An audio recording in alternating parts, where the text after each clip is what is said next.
This is what I have for my upper part. This is going to be for the ruche area, and this is my mesh. And the first thing I'm going to be doing is to use my hemming gum to hem the top and the bottom parts of the ruche side of my skirt piece. So I'm just going to be folding this way and then iron on top. I'll do this for the top and bottom.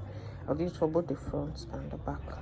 After hemming the lower parts and the upper parts, I would mark the middle and draw a gather on this part. So what I have here for this drawn gather is actually 8 inches. So the next thing I'm going to do is to place this on my main piece, on my main skirt piece, and then ruche the sides before joining it together. This is my front pattern, one of my front bodies. Remember that both front and back is the same thing. So I've already marked the middle of this one. I'm going to take my gathered piece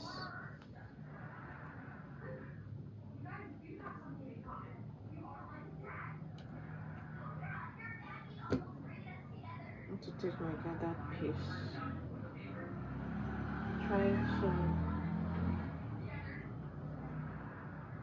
please make sure you get where your upper part is. As you can see that hip curve line. I'm going to place it just ½ inch below,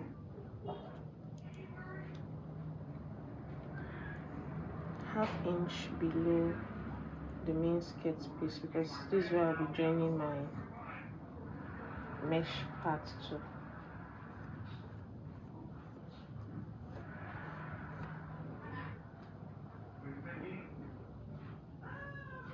This is here, and I'll pin this. So I'm going to stitch here and stitch here. I'll do this to the back part too. So after joining front ruffle piece to the skirt, I joined the back and the front together. So the thing I did was to pin this my long front strap that I cut 40 inches by 11.5. I pinned it to the center part of my main skirt piece. Please, my main skirt piece, not my ruffled piece, so that way I can put this in between the two of them. So I don't know if you understand. So I pinned it to my main skirt piece, as you can see, so that when I'm joining the upper part to this, it would stay put. To cover this, I'm going to mark where this stops, and I'm not going to cut exactly. This is just a fast way of covering your back one. So I'm just going to eyeball and cut double of this, so that I can cover inside too.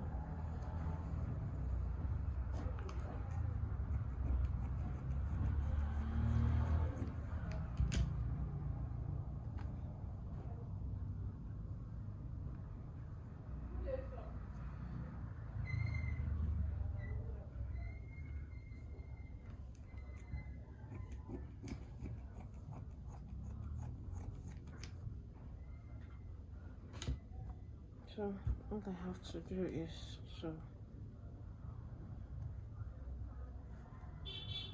cover it this way.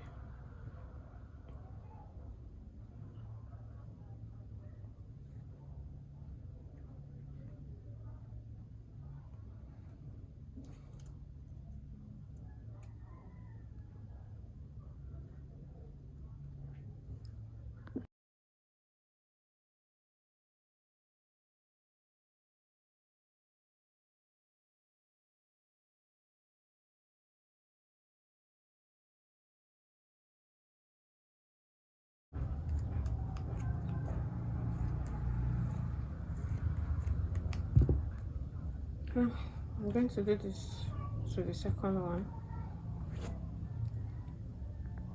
I'm going to stitch here, stitch here, stitch here, then place my cup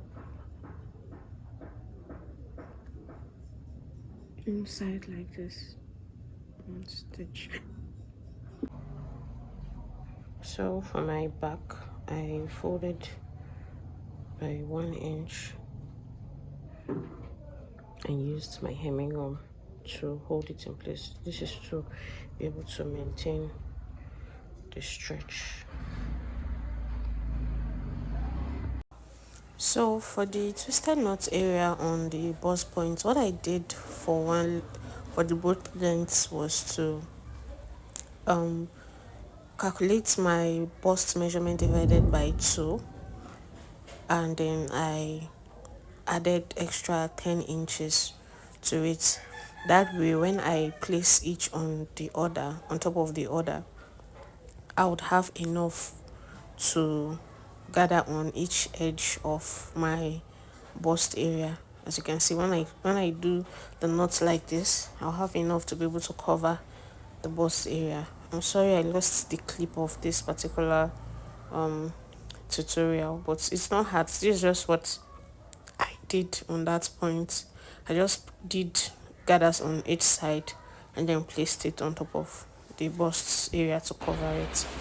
After that, this is what I was able to get at the end of the day.